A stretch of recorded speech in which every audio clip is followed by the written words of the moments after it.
Bueno, se está discutiendo en el Congreso y es un hecho que se va a aprobar la actualización del mínimo no imponible para el impuesto a las ganancias. Los que cobren desde 150.000 pesos para abajo no tendrán que pagar impuestos a las ganancias. Es un hecho, eso va a salir, pero genera un conjunto de debates. El primero de ellos es que no deberían pagar impuesto a las ganancias los trabajadores que perciben salario. Por definición, un trabajador que percibe salario, no ganancia. La ganancia es de los empresarios. La ganancia es de aquellos que tienen un capital invertido en un proceso económico, sea industrial, comercial, de servicios en general, aquellos que tienen una renta porque están alquilando un inmueble, sea un campo, una propiedad para vivienda, para actividad comercial. O sea, los salarios no son ganancias. Claro, es cierto que hay salarios que son elevados, como son los salarios de los grandes gerentes de las corporaciones transnacionales, pero bueno, eso merecería o ameritaría una tributación especial para los ingresos elevados a partir de determinado nivel. La primera consideración entonces es que el salario no es ganancia, el salario es el pago de la fuerza de trabajo.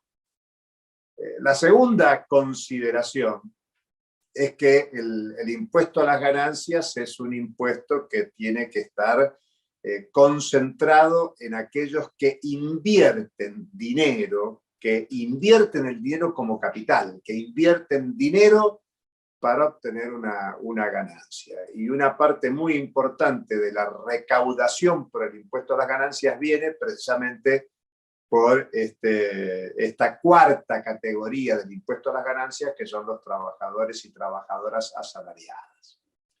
La otra consideración es si en la Argentina se cobran muchos o pocos impuestos. Y la discusión no es mucho o poco, sino quiénes son los que pagan los impuestos. Veamos en ese plano. Hay dos grandes impuestos en la Argentina. Uno es el más importante, el que más recauda, es el impuesto al valor agregado, el IVA. Ese impuesto lo pagamos todas, lo pagamos todos cuando vamos al supermercado, cuando realizamos compras. Hay muy pocos productos que están exceptuados. Pero cuando vamos al supermercado pagamos el mismo impuesto quienes cobramos una jubilación mínima o aquellos que cobran un salario elevado, sea cualquier monto lo que consideremos como elevado. Con lo cual es un impuesto regresivo, es un impuesto que afecta más a los menores ingresos que a los ingresos más altos.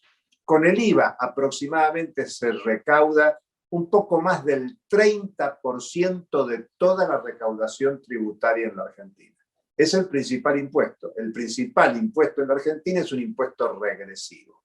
En todo caso, cuando se discute que se paga mucho impuesto, hay que decir que los pobres pagan mucho impuesto en la Argentina, porque los pobres son los que más contribuyen para un impuesto que es regresivo y que es el principal impuesto a la hora de contabilizar la recaudación del ente de recaudación tributario en la Argentina.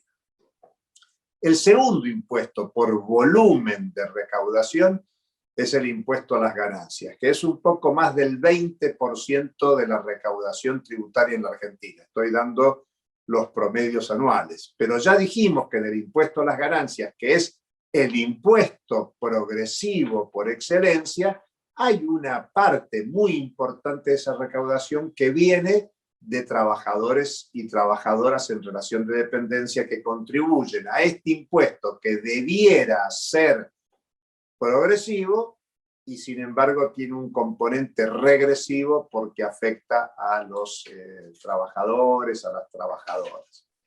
Por eso la discusión de fondo debiera ser no solo de la recaudación tributaria, sino de la orientación de esa recaudación. Es decir, ¿quién paga? ¿Quién debería pagar? Y el otro tema consecuente para el debate es en qué se gasta. digamos que la Argentina tiene un determinado gasto público, que hay que discutirlo, y una recaudación necesaria para pagar esos gastos. Esa es la discusión de fondo, y no si en la Argentina se cobra mucho o se pagan muchos impuestos. Hasta la próxima.